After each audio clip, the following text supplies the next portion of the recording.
नमस्कार प्रेक्षकांनो, स्वर्ग मराठी या चॅनलवर तुमचे मनपूर्वक स्वागत. प्रेमाची गोष्टच्या आजच्या भागामध्ये सागरने मुक्ताला व्हिडिओ कॉल केलेला असतो. तर तो आता म्हणतो की आपण दोघंजणं बाहेर कुठेतरी फिरायला जाऊया, मरीन ड्राईव्ह किंवा बँडस्टँड तूच ठरव. तेव्हा मुक्ता म्हणते, अहो नाही, आता नाही जमणार मला यायला. सागर म्हणतो, तुम्ही तर आत्ताच म्हणालात ना तुम्ही बिझी नाही आहे, मग काय प्रॉब्लेम आहे. तर मुक्ता म्हणते, तुम्हाला बोलली नव्हती का माझा तो मित्र आशू, अहो तो क्लिनिकमध्ये येतोय.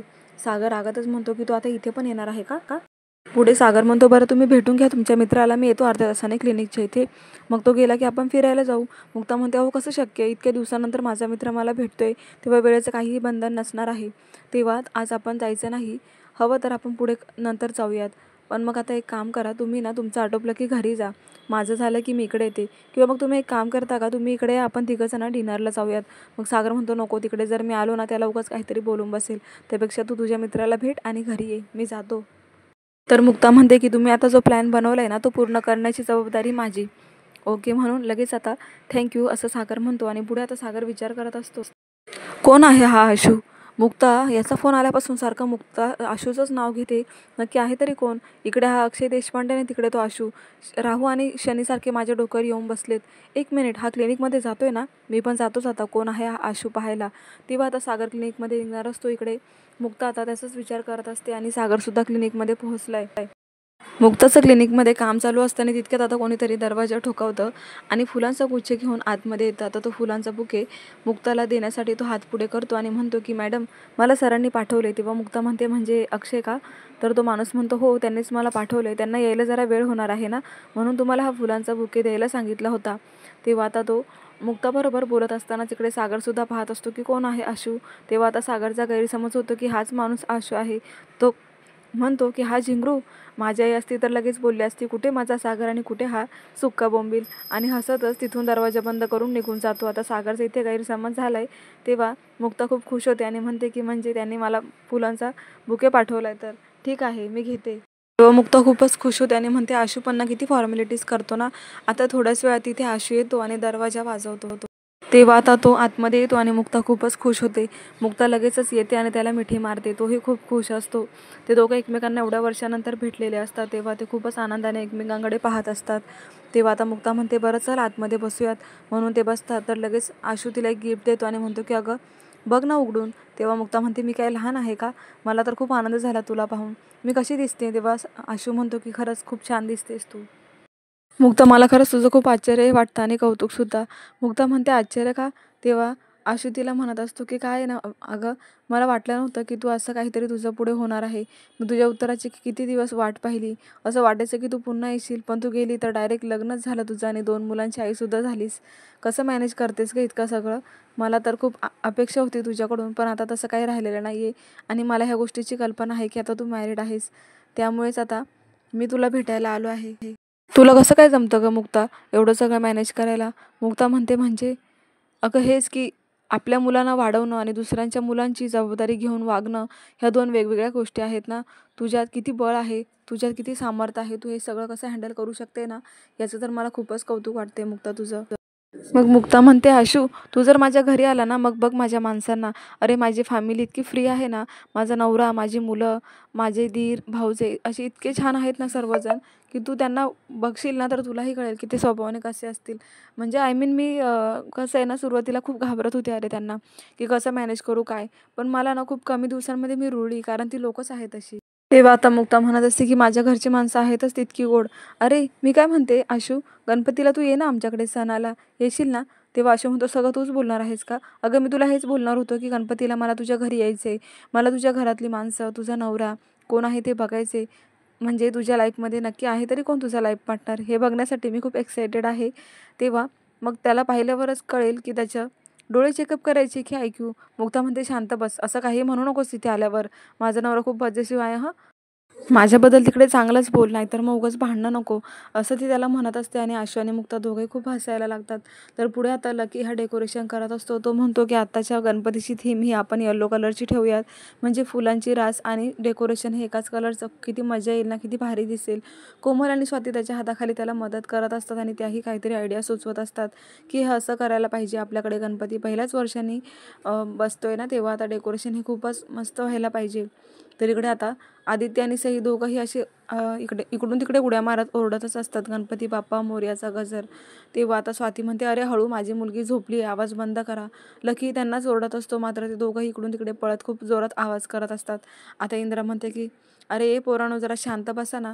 तरी आदित्य आणि सई दोघंही ऐकत नसतात. कोमल आणि स्वाती त्यांना ओरडू लागते, पण ते काही ऐकत नाही. आता इंद्रा रागानेच येते आणि आदित्यचा आणि सईचा हात पकडून म्हणते, अरे पोरांनो, कशाला रे एवढा आवाज करताय, गप्प बसा ना जरा. तेव्हा आदित्य आणि सई दोघंही म्हणतात, एवढ्या वर्षानंतर पहिल्यांदाच आपल्याकडे गणपती आहे ना, मग आम्हाला एन्जॉय करू द्या ना, आम्हाला मजा करायची आहे. तेव्हा इंद्रा म्हणते, हो रे बाळांनो, मजा तर करायचीच आहे. इंद्रा म्हणते, हे बघा पोरांनो, तुम्ही जर गप्प बसणार असाल ना, तर मी आज गणपतीबद्दल तुम्हाला एक गोष्ट सांगणार आहे. बसता का, ऐकायची का तुम्हाला? लगेच आदित्य आणि सई म्हणतात, अरे वा, गणपतीची गोष्ट सांगणार आहे का आमची आई? ठीक आहे, मग आम्ही शांत बसतो. लगेच इंद्रासमोर ते दोघंही बसतात आणि इंद्रा आता त्यांना गोष्ट सांगू लागते की तुम्हाला माहिती आहे का, आधीच्या काळामध्ये काय झालं होतं. भगवान शंकर आणि भगवान परशुराम हे दोघं जण एकमेकांसाठी भेटण्याला तयार होतात आणि मग मध्ये आता गणपती बाप्पा बसलेले असतात. भगवान शंकरांना परशुरामांना भेटायचं असतं, पण गणपती बाप्पांना भगवान शंकरांनी सांगितले असतं की मी तपश्चर्या करत आहे, त्यामुळे आतमध्ये कोणालाही सोडू नकोस. पण मग परशुराम काही ऐकत नसतात. म्हणून आता गणपती बाप्पा परशुरामवर खूप चिडतो आणि म्हणतो की माझ्या वडिलांना तुम्ही नाही भेटू शकत, कारण ते आता तपश्चर्याला बसलेले आहेत. तरी भगवान परशुराम खूप चिडतात आणि गणपतीचं ऐकत नाही. मग आता त्या दोघांमध्ये लढाई सुरू होते आणि गणपतीला खूप चिड आलेली असते. तर भगवान परशुराम त्यांना हे काही सहन होत नाही, म्हणून ते एक अस्त्र काढतात आणि गणपतीच्या तोंडावर मारतात. आता ते अस्त्र एकदम गणपती तोंडामध्ये पकडतो आणि त्याचा एक दात तुटतो. तेव्हा आता गणपतीचा एकच दात असल्यामुळे आपण त्याला एकदंत म्हणतो. आणि मग आता भगवान शंकरांनीच ते परशुरामांना दिलेलं अस्त्र असतं आणि मग आता भगवान शंकर हे आणि परशुराम हे दोघंही गणपतीवर खूपच खुश होतात आणि प्रसन्न होतात. तर म्हणूनच आपण आतापर्यंत गणपतीला एकदंत असं म्हणतो. गणपतीचे अनेक प्रकारची नावं आहेत, पण एकदंत आपण ह्याच कारणामुळे म्हणतो.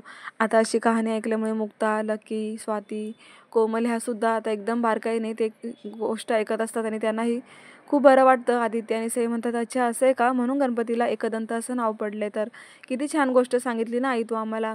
म्हणून ते दोघंही टाळ्या वाजवत असतात. तर आता इंद्राचं खूपच सगळेजण कौतुक करत असतात. इकडे मुक्ता किचनमध्ये कामही करत असते आणि त्यांची मजा मस्तीसुद्धा पाहत असते. लगेच स्वाती म्हणते, आई तू किती छान गोष्ट सांगितलीस ग, आता माझ्या जुईला पण तूच गोष्ट सांगून रोज झोपवायचं असं. तर पुढे आता आदित्य आणि सई दोघंही मुक्ताला पाहून किचनमध्ये धावतच जातात आणि म्हणतात की तू कधी आलीस. तेव्हा मुक्ता म्हणते, तुमची आई तुम्हाला एवढी छान गोष्ट सांगत होती ना, तेव्हाच आले, पण तुम्हाला भानच नव्हतं ना. लगेच इंद्रा म्हणते, काय ग मुक्ता, आज तू क्लिनिकमधून आल्याच कामाला लागलीस, जरा आराम करून घ्यायचास ना, दमली असशील. तेव्हा मुक्ता म्हणते, नाही काही नाही, आज तर गणपतीचं स्वागत करायचं आहे ना, मग उकडीचे मोदक तर बनवायलाच हवेत. तर इंद्रा म्हणत असते की हे आपण उकडीचे मोदक उद्या बनवूया.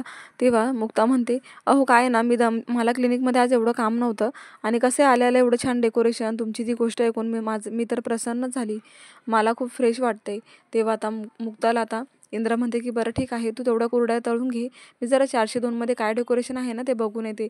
लगेच लकी आणि स्वाती दोघंही तिला पाहून म्हणतात की हो हो बघून आणि पाहिजे तर फोटोज काढ, म्हणजे आम्हालाही बघायला मिळेल. पुढे आता मुक्ता ही गॅसवर तेल तापायला ठेवते आणि तितक्याच सावनी तिथे येऊन म्हणते की काय का मुक्ता, सर्वजण काही ना काही काम करतायत, मी तुला काही मदत करू का.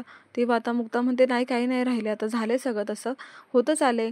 मग आता ते गरम तेल तापलेलं असतानाच मुक्ता इकडे पाण्याचा ग्लास घेते आणि ती पाणी पित असते. तेव्हा त्या ग्लासमधले काही थेंब हे त्या तेलामध्ये पडतात आणि तेलातून ते पाणी पडल्यामुळे जोरदार आवाज यायला लागतो आणि ते तेल तडतडू लागतं.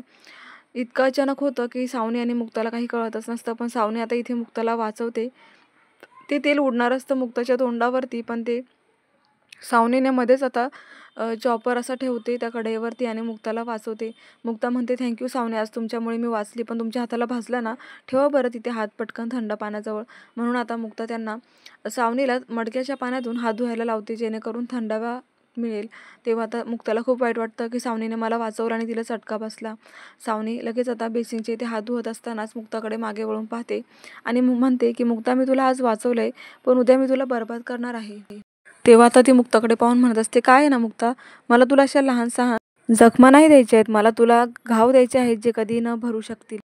काय आहे ना मुक्ता, लकी नावाचं जे घडी माझ्या हातामध्ये आली आहे ना, तीच मी आता हाताला धरून तुला कसं बरबाद करायचं ना, तुला कसं रस्त्यावर आणायचं ना, हे पाहणार आहे. उद्या आता बघ, उद्याचा दिवस तुला काय करते ते. तुझ्या सुखी फॅमिलीच्या इमेजचं उद्या विसर्जन होणार आहे, कारण लकीला हाताला धरून मी आता काय करते ना तेच तू बघ. तर पुढे आता गणपतीचं स्वागत करण्यासाठी सर्वजण व्यवस्थित असे छान असे तयार झालेले असतात.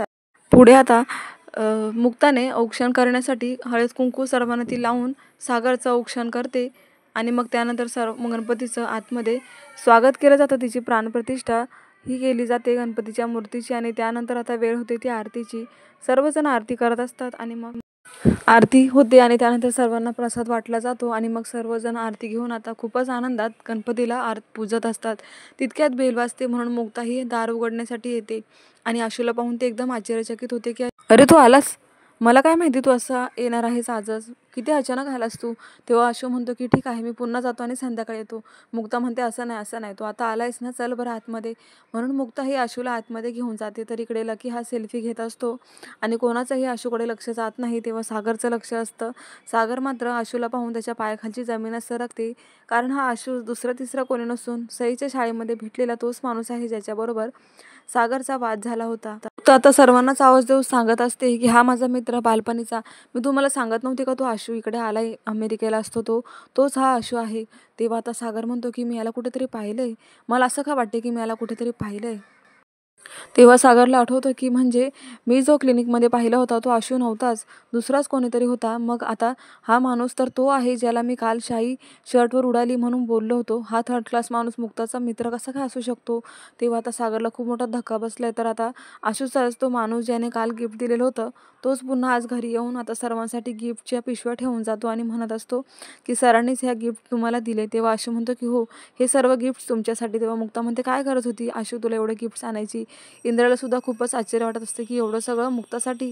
आणि मग त्यानंतर सागर हा म्हणतो की काही खरं नाही, आता याच्यासमोर कसं जाणार. तर प्रेक्षकांनो, हा भाग इथे संपलाय. मात्र सावनी ही खूप बारकाईने सागरकडे आणि मुक्ताकडे पाहते, कारण तिला आता पुन्हा मुक्ताच्या या वागण्याची मजा घ्यायची दिसते. तर पुढे आता सर्वजण आशूचं कौतुक करत असतात. तेव्हा आता आशू खूप एक्सायटेड असतो. तो म्हणतो की किती छान फॅमिली आहे मुक्ता तुझी, चल ना आपण फोटोशूट करूया. म्हणून त्यांचं फोटोशूट चालू असतं. तर इकडे सागर हा एकटाच विचार करत उभा असतो. तर लगेच सावनी त्याच्या बाजूला येते आणि म्हणते की काय रे सागर, आजकाल मुक्ताला तुझ्याशी बोलायला वेळ नाही वाटतं. आशू आल्यापासून तुझ्याकडे दुर्लक्ष होते, काळजी घे, नाहीतर हीच हिस्ट्री रिपीट व्हायला नको. असं म्हणून आता ती सावध करायला जाते. मुक्तापासून वाच असं ती म्हणते. तर सावनीचा हा विषय ऐकून सागरला खूप राग आलाय. तर पुढे काय होणार हे आपल्याला पाहायचं आहे.